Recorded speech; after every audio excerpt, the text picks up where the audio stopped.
فترة الانفصال يمكن أن يظهر الشخص النرجسي بعض السلوكيات التي تشير إلى طبيعته النرجسية.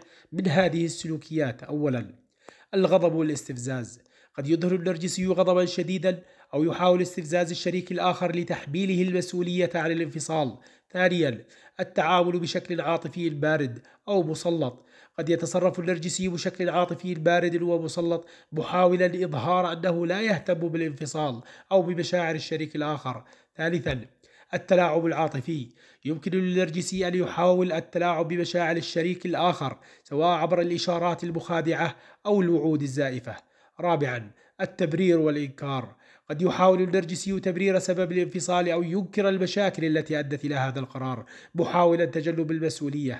خامسا، الرغبة في الانتقام.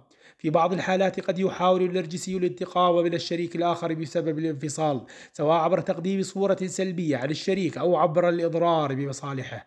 هذه السلوكيات ليست ثابتة، وقد تختلف من شخص لآخر، وقد تتأثر بعوامل مثل مدى نضج الشخصية النرجسية والظروف المحيطة بالانفصال. من الأهم بمكان التعامل بحذر وصبر خلال هذه الفترة، والبحث عن الدعم اللازم للتأقلم مع الوضع بشكل صحيح.